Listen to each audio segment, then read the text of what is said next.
Porém, o que acontece? No Concílio de Latrão II, ele estabelece algumas regras, né, para que as pessoas que fossem contra a instituição fossem punidas pelo governo civil ou rejeitadas pelos governos e pelos reis da época. Então, o concílio ele é usado para como se fosse uma forma de combater alguém que viesse contra a igreja, né? E após o concílio de Latrão II, vem o concílio de Latrão III, que foi datado no período de 5 a 19 de março de 1179. Por quem? Pelo Papa Alexandre III. Nesse concílio, as decisões principais foram fixação da necessidade de 2/3 dos votos na eleição do Papa, ficando excluído qualquer recurso às autoridades leigas para dirimir dúvidas do processo eleitoral. Rejeição do acúmulo de benefícios ou funções dentro da Igreja por parte de uma pessoa. Recomendação da disciplina da regra aos monges e cavalheiros regulares que interferiam indevidamente no governo da Igreja. Condenação das heresias da época, de fundo dualista, catarismo, ou de pobreza mal entendida, a pátria, o movimento dos pobres de Leão ou valdenses.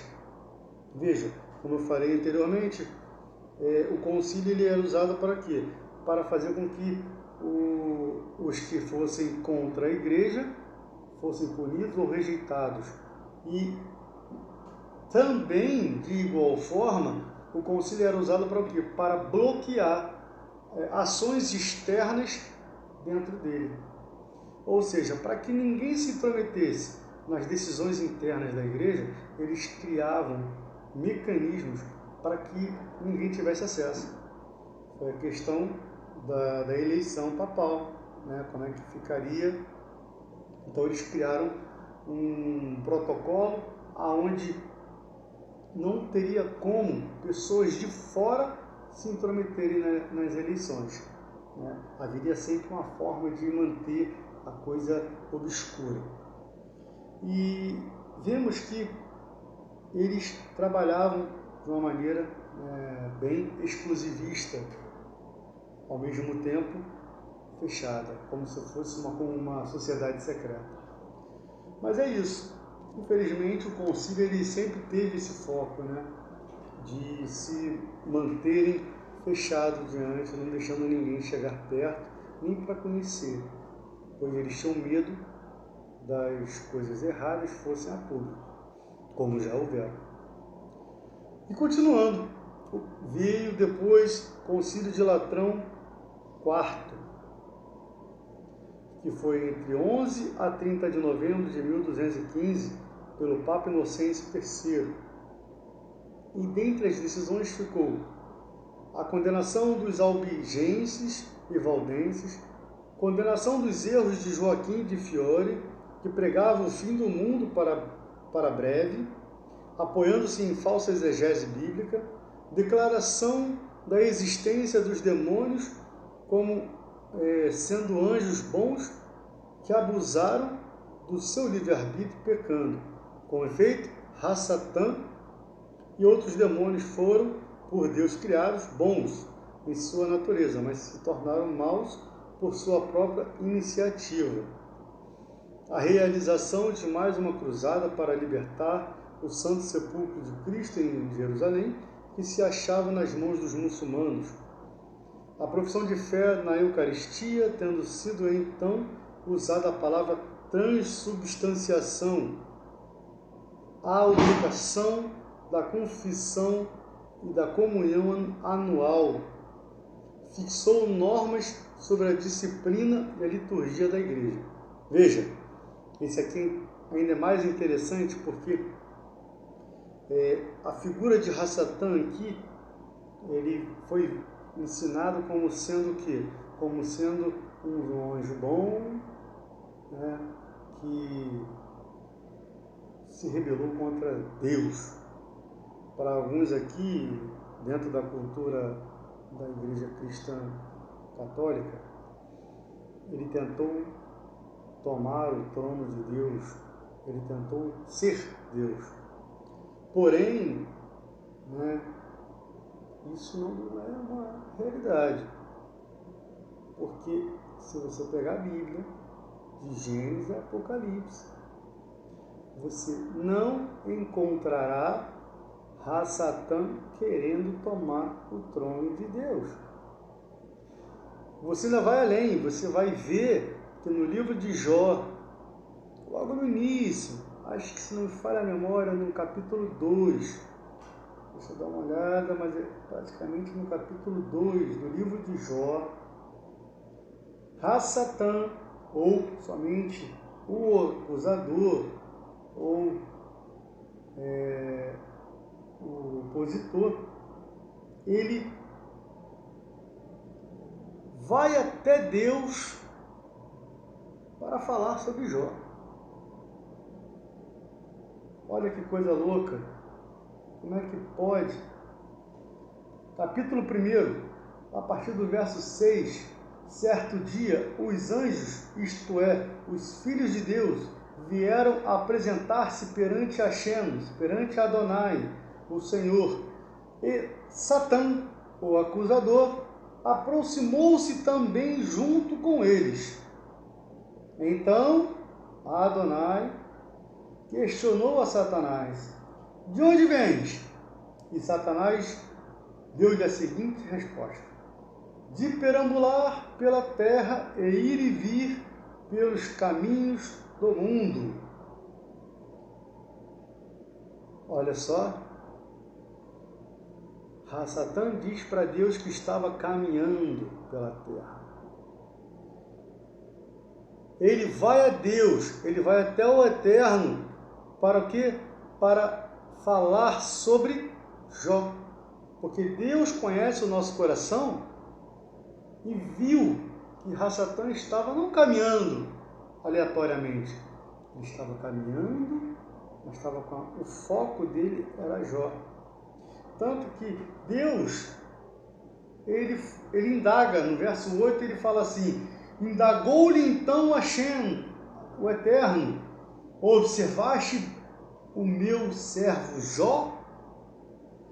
Em toda a terra não há ninguém como ele, ser humano íntegro, justo, que ama e teme a Deus e se desvia do mal. Veja, o Eterno sabia aonde Satã estava. Mais uma prova de que Satã nunca teve a capacidade de tentar algo contra Deus. Então, ele querer usurpar do trono de Deus, assim que é ensinado na igreja, digo porque eu já vi os estudos de catecismo, essas coisas, e quando fala de Satã, ele fala justamente que ele tentou tomar o trono de Deus, e aí Deus puniu ele, expulsando dos céus, e junto com ele vai um terço dos anjos. Porém, ele não tomou, nem tentou tomar o trono do Eterno. Satã, ele tentou sim assumir, ou ele teve inveja do Filho de Deus. Ele quis sim tomar o lugar que era designado ou direcionado para o Messias de Israel. O Deus, o Filho de Deus, Yeshua HaMashiach. Então, sim, ele tentou isso, e aí, como punição, ele é expulso sim. A gente pode entrar depois nesse estudo, que vai ser maravilhoso também, tá bom? Então, o Concílio de Latrão IV, ele mostra essas questões, determina esses pontos. Continuando, Concílio de Lyon I, datado entre 28/6 a 17/7 de 1245, pelo Papa Inocêncio IV, e ficou decidido a excomunhão e deposição do imperador Frederico II da Alemanha, né? Também por questões políticas contra a Igreja. Próximo concílio, Leão II, datado 7/5 a 17/7 de 1274, dirigido pelo Papa Gregório X, e as decisões, procedimentos referentes ao conclave, eleição do Papa em recinto fechado, união da Igreja Latina com a Igreja Grega de Constantinopla. Vejamos, a Igreja cristã, o sistema religioso cristão começa a se fechar e se fundir cada vez mais, expandindo-se para onde? Para o lado ocidente, havendo uma união plena da Igreja Latina, né, com a base da Igreja de Constantinopla. Veja, como eu falei anteriormente, a eleição do Papa passa a ser algo secreto, aonde ninguém vê, só uma fumacinha. A fumaça, a cor da fumaça é quem define se foi ou não escolhido o Papa. O que acontece lá dentro, fica lá dentro, e ninguém aqui fora sabe. Após esse concílio, veio o concílio de Viena, da França, datado 16/10 de 1311 a 6/5 de 1312, conduzido pelo Papa Clemente V, e, dentre as decisões, supressão da Ordem dos Templários contra o modo de viver, a pobreza dos franciscanos, chamados espirituais, que adotavam ideias heréticas sobre a pobreza, condenação do Francisco Pedro Olive, que admitia no ser humano elementos intermediários entre a alma e o corpo. Mais uma vez, caçando as pessoas que eram contra eles nas suas decisões, pensamentos ou ações. Após veio o Concílio de Constança, em 5/11 de 1414 a 22/4 de 1418. Aqui é interessante, Papa, situação de vários antipapas. Aqui não teve um Papa que conduziu, porque houve justamente um momento onde houveram muitas pessoas contra a Igreja e antipapas, mas as decisões ficou a cargo de resignação do Papa Romano, Gregório XII, deposição do antipapa João XXIII, em 29/5 de 1415, deposição do antipapa aviniense Benedito XIII, 1394 a 1415, ele foi deposto no dia 26/7 de 1417. Eleição de Martinho V, em 11/11 de 1417. Extinção do grande cisma do Ocidente, de 1305 a 1378. Condenação da doutrina de João Hus, João Wycliffe e Jerônimo de Praga, precursores de Lutero. Decreto relativo à periodicidade dos concílios, rejeição do conciliarismo, prevalência da autoridade dos concílios sobre o Papa. Olha, como foi um concílio bastante mexido, foi exclusões, deportações, pessoas foram depostas, papas que deixaram de ser papas, reformistas que foram caçados, como John Hus e John Wycliffe, e pessoas que tiveram o seu direito de pregar, de ensinar, totalmente cassado. E a prevalência da autoridade do concílio sobre o Papa. Ou seja, o Papa volta a ser uma pessoa submissa ao concílio. Após esse concílio, veio o concílio de Basileia, Ferrara, em Florença, nas datas de 23/7 de 1431 a 25/4 de 1442, conduzido pelo Papa Eugênio IV. E dentre as decisões ficou-se reunião com os gregos em 6/7 de 1439, com os armênios em 22/11 de 1439, com os jacobistas em 4/2 de 1442, sobre questões doutrinárias, sobre a Trindade.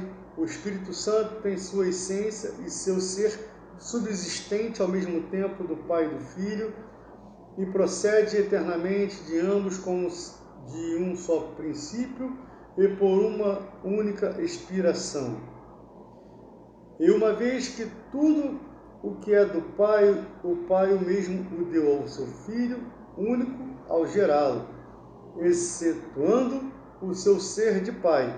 Esta própria processão do Espírito Santo, a partir do Filho, ele a tem eternamente de seu Pai, que o gerou eternamente. Eles alegam tudo é uno, lá onde não se encontra oposição de relação. Por causa dessa unidade, o Pai está todo inteiro no Filho, todo inteiro no Espírito Santo, o Filho está todo inteiro no Pai, todo inteiro no Espírito Santo, o Espírito Santo todo inteiro no Pai, todo inteiro no Filho.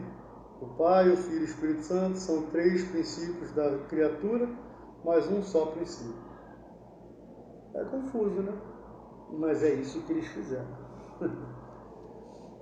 Complica-se muito por uma coisa que não é bíblica, que não está ensinando isso na Bíblia, né?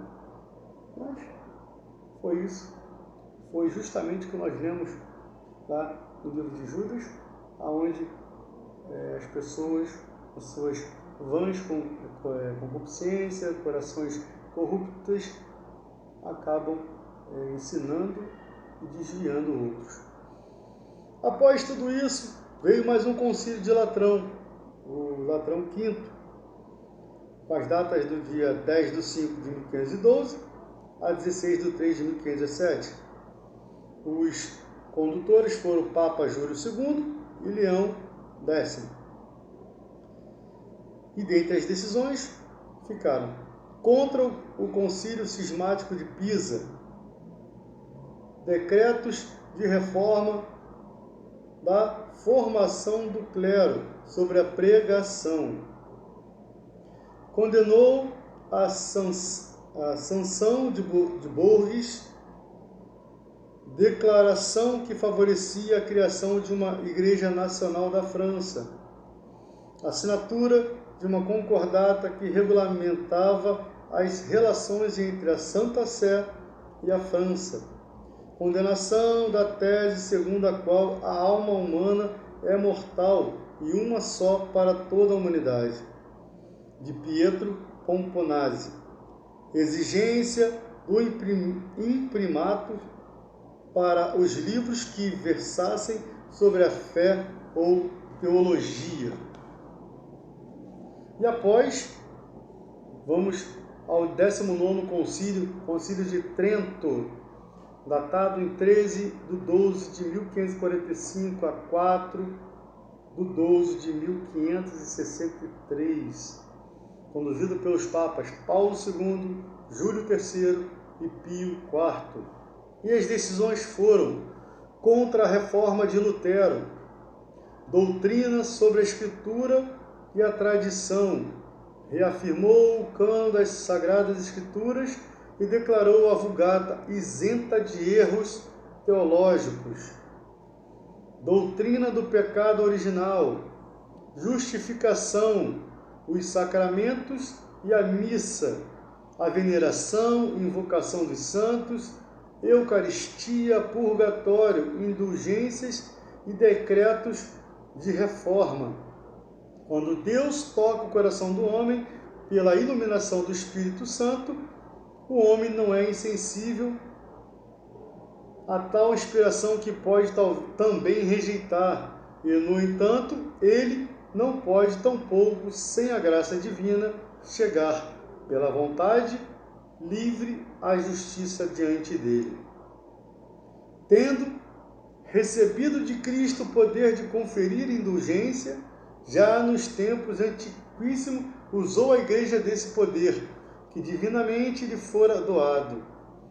Na seção 6, cânon 30, afirmou: se alguém disser que a todo pecador penitente que recebeu a graça da justificação é de tal modo perdoada a ofensa e desfeita e abolida a obrigação à pena eterna, que não lhe fica obrigação alguma de pena temporal a pagar,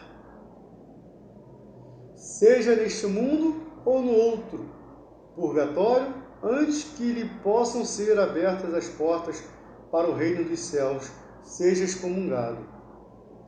A Igreja ensina e ordena que o uso das indulgências, particularmente salutar ao povo cristão, e a aprovação pela autoridade dos santos concílios, seja conservados na Igreja, e fere com o anátema aos que afirmam serem inúteis as indulgências e negam à Igreja o poder de concedê-las. Decreto sobre as indulgências. Fiéis à doutrina das santas, da Sagrada Escritura, às tradições apostólicas e ao sentimento unânime dos padres, professamos que os sacramentos da nova lei foram todos instituídos por nosso eterno Jesus Cristo. Esse concílio, veja, ele decreta que a Vulgata é isenta de erros teológicos. Irmãos, por que a Vulgata é isenta? Porque ali está, é uma Bíblia, como todas elas, só que ali ele está com acréscimos, com uma terminologia, uma interpretação toda voltada para a forma de raciocínio deles. Então, claro, eles vão mantê-la como sendo ilesa e completamente isenta de erros, e as demais eles vão condenar, né, por heresia, etc. E veja que aqui você já tem o quê? Um concílio mais amplo, mais fechado, ou seja, uma profissão de fé mais bem declarada e definida. Porém, já são épocas mais atuais, a época de 1545 a 1563. Após este Concílio de Trento, nós temos o 20º Concílio Vaticano, datado 8 de dezembro de 1869 a 18 de 7 de 1870, conduzido pelo Papa Pio IX. E, dentre as decisões, temos a Constituição Dogmática Dei Filhos sobre a Fé Católica, Constituição Dogmática Pastor Aeternus sobre o primado e a infalibilidade do Papa quando se pronuncia ex cátedra em assuntos de fé e de moral, questões doutrinárias, este único e verdadeiro Deus, por sua bondade e por sua virtude onipotente, não para adquirir nova felicidade ou para aumentá-la, mas a fim de manifestar a sua perfeição pelos bens que prodigaliza às criaturas com vontade plenamente livre, criou simultaneamente no início do tempo ambas as criaturas no nada, a espiritual e a corporal. O mundo foi criado para a glória de Deus. Cremos que Deus não precisa de nada pré-existente, nem de nenhuma ajuda para criar. A criação também não é uma emanação necessária da substância divina. Deus cria livremente do nada. Deus conserva e governa com sua providência tudo o que criou. E ela se estende com vigor de um extremo ao outro e governa o universo com suavidade. A Santa Igreja, nossa mãe, sustenta e ensina que Deus, princípio e fim de todas as coisas, pode ser conhecido com certeza pela luz natural da razão humana a partir das coisas criadas. E após esse concílio, nós temos o último concílio, até então, descrito na história da Igreja, que é o Concílio Vaticano II, datado bem recente, 11 de outubro de 1962 a 7 de dezembro de 1965, conduzido pelo Papa João XXIII e, após ele, Papa Paulo VI. E as decisões ficaram por conta: procuremos apresentar aos homens de nosso tempo, íntegra e pura, a verdade de Deus, de tal maneira que eles a possam compreender e a eles espontaneamente a sentir, pois somos pastores. João 23 aos padres conciliares, na homilia de abertura do concílio. E, sobre a importância do Concílio Vaticano II, disse o Papa João Paulo II, em 15 de outubro de 1995, na história dos concílios, ele reveste uma fisionomia muito singular. Este foi o último dos concílios oficiais da Igreja Católica. Pois é, irmãos, veja, estes foram os concílios que nós temos na história da Igreja, também datados dentro da história geral, aonde nós vislumbramos todos os pormenores em que é apresentado nestes concílios, aonde cada decisão que fizesse com que a Igreja criasse um padrão, um perfil de fé, uma profissão de fé integralmente própria, sem nenhum tipo de vínculo com as Santas Escrituras judaicas, pois a nossa origem é judaica, pois o nosso Messias é judeu, e o nosso eterno Deus, ele escolheu por conta própria o povo de Israel para ser o seu povo, a sua nação. Portanto, esses concílios foram, a cada período, foi limitando a ponto de chegar num padrão, que é o estabelecido até hoje pela Igreja, tanto a Igreja Católica quanto a Igreja Protestante, em determinados pontos, elas andam paralelo dentro desses concílios, usando das mesmas alegações. Mas o mais interessante é o Papa João XXIII falar sobre a verdade de Deus. Poxa, ele falar sobre a verdade de Deus é algo que eu acho até engraçado.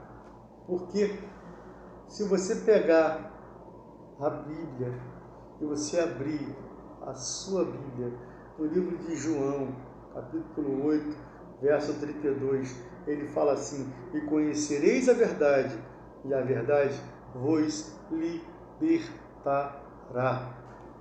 Amados, se realmente a igreja quisesse ser verdadeira diante das pessoas, diante de Deus, eles não teriam feito toda esta salada que foram os concílios ecumênicos. Eles teriam mantido a sua fé segundo os ensinos de Yeshua, segundo os ensinos dos seus talmidim, dos seus discípulos, Paulo, João, Pedro, estou falando dos nomes os nomes populares, né? Tiago, entre outros. Eles teriam mantido a sua fé, a sua doutrina, a sua base bíblica toda nos ensinos deles. A Torá, jamais eles teriam essa proeza de se afastarem da Torá. Mas não, eles não quiseram manter a verdade.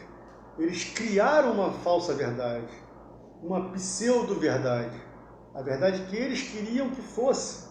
Então eles criaram, usando o quê? Usando a igreja, usando a fé das pessoas, usando o povo como massa de manobra, usando a pureza do coração das pessoas no seu desejo de adorar a Deus e induzindo-as a seguirem conforme os ensinos anátemas deles. Portanto, irmãos, isto aqui, para mim, chega a ser até cômico e triste ao mesmo tempo. O Papa falar que a verdade de Deus foi ensinada por eles, que é íntegra e pura, só o eterno, só a misericórdia de Hashem. Pois bem, hoje demos fim ao nosso estudo sobre o concílio. Estamos chegando ao fim dessa apostila, mas temos muito mais para falar. No próximo vídeo vamos falar sobre o antissemitismo. É algo que até hoje existe. É algo que está conosco há muito e muito tempo. Vamos dizer até que está lá junto de Abraão, falando de Ismael, né, e de Isaac.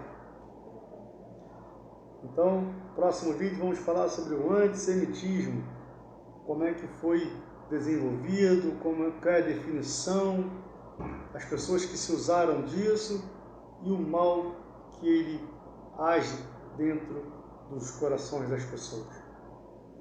Fique conosco, hoje é um Shabat maravilhoso. Aproveite seu dia, fale com Hashem, busque enquanto pode se ter. Um forte abraço, Shabbat Shalom, dia de bênçãos!